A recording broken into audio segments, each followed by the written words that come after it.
Congress party, Rahul Gandhi आज हमारे जिले अशोकनगर में न्याय सत्याग्रह कार्यक्रम में उपस्थित। सबसे पहले मैं आदरणीय हमारे पूर्व मुख्यमंत्री आदरणीय दिग्विजय सिंह जी, कार्यक्रम में उपस्थित आदरणीय हमारे प्रदेश के कांग्रेस कमेटी के अध्यक्ष आदरणीय जीतू पटवारी जी, आदरणीय राजा साहब एवं कार्यक्रम में उपस्थित सभी हमारे पूर्व मंत्रीगण, पूर्व विधायकगण, सभी हमारे कांग्रेस पार्टी के पदाधिकारीगण, सभी इस कार्यक्रम में सम्मिलित सभी हमारे कांग्रेस के वरिष्ठ युवा कार्यकर्तागण, माता बहनें, सभी को मैं प्रणाम करता हूं, नमस्कार करता हूं कि आज न्याय सत्याग्रह कार्यक्रम की हमें यहां अशोकनगर में आवश्यकता क्यों पड़ी। तो पता होगा कि हमारे मुगाली विधानसभा के ग्राम मुंडरा में लोधी समाज के श्री किशन सिंह लोधी जी के लड़के रघुराज लोधी और उसका छोटा भाई, उन दोनों के साथ उसी ग्राम के सरपंच के लड़के विकास यादव ने जो भी आपसी रंजिश हो उसको लेकर रघुराज लोधी के छोटे भाई को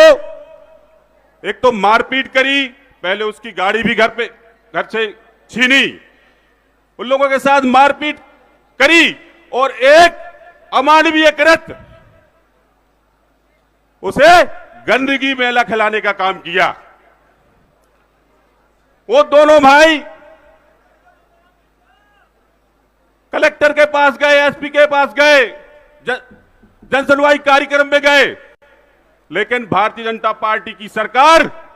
के होते हुए उनकी एक भी नहीं सुनी गई। उसके बाद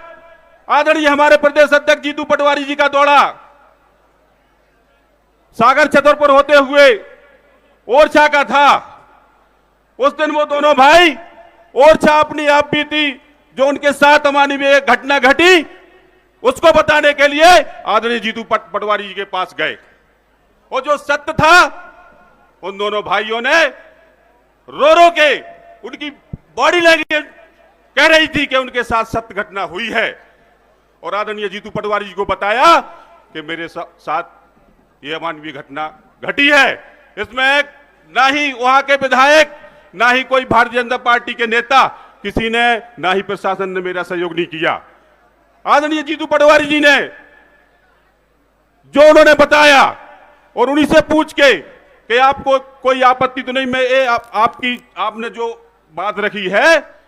मैं अपने सोशल मीडिया में, अपनी फेसबुक अकाउंट से ये मैं वायरल करूंगा। तो उन दोनों भाइयों ने बोला मुझे कोई आपत्ति नहीं। आदरणीय जीतू पटवारी जी ने अपने सोशल अकाउंट से, अपने फेसबुक अकाउंट से उसे वायरल कर दिया। तब जाके हम लोगों को यह जानकारी लगी कि भारतीय जनता के राज में लोगों को मेला खिलाने का काम किया जा रहा है। जिन व्यक्तियों ने उस लोधी समाज के लड़के के साथ अमानवीय कृत्य किया करा, उनके ऊपर तो कोई FIR, उन्हें कोई दंड नहीं दिया गया। लेकिन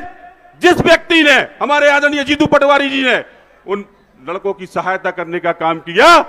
उनके ऊपर भारतीय न्याय संहिता के आधार पर झूठी FIR दर्ज हो गई। यहां मेरी लोधी समाज के बहुत से ऐसे लोग बैठे होंगे, मैं उनसे भी निवेदन करना चाहूंगा कि अब भारतीय जनता पार्टी में लोधी समाज के विधायक, सांसद, मंत्री नहीं है, क्या लोधी क्षत्रिय समाज का संगठन नहीं है, तो ये लोग क्यों चुप रहे? मैं तो इस चीज को भी स्वीकार करूंगा कि आपकी लोधी समाज के साथ, आपकी लोधी समाज के युवाओं के साथ उनको कोई मेला खिलाने का काम कर रहा हो, उन्हें गंदी खिलाने का काम कर रहा हो, लेकिन आप लोगों को कोई फर्क नहीं पड़ता। यहां बैठे हुए सभी, क्योंकि एक अमानवीय कृत्य हुआ है, ये पूरी मानव जाति के लिए एक विचार करने वाली बात है कि आज के युग में जहां भारतीय जनता पार्टी कहती है कि हम पूरे विश्व में सबसे आगे हैं, वहां उनके राज में लोगों को मेला खिलाने का, गंदी खिलाने का काम किया जा रहा है। मैं आप लोगों से निवेदन करता हूं, यदि ऐसे ही आप लोगों को बेला खाकर, गंदगी खाकर और ऐसे ही वोट देते रहना तो देते रहिए, लेकिन ये हम लोग स्वीकार नहीं करेंगे। हम आप लोगों से निवेदन करते हैं कि जब तक तन में जान है तो कांग्रेस के साथ रहेंगे और पूर्ण रूप से आदरणीय जीतू पटवारी जी के लिए, जिन्होंने जब से अध्यक्ष पद संभाला है तभी से एक दिन रुकने का काम नहीं किया। आज वास्तव में वो गरीब, वंचित, शोषित, पीड़ितों जिनके साथ गलत हो रहा है उनका सहयोग करने का काम कर रही है। उस लड़ाई में आप लोगों ने सहयोग किया, ऐसे ही आप लोग आगे सहयोग करते रहिए। आने वाले समय में जब 2028 में हमारी सरकार बनेगी तो हम हमारी कांग्रेस की सरकार जो आप लोगों के साथ ये अमानवीय कृत हो रहे हैं, एक एक कृत का जवाब देने का काम हमारी कांग्रेस की सरकार करेगी। आप सभी का बहुत बहुत धन्यवाद।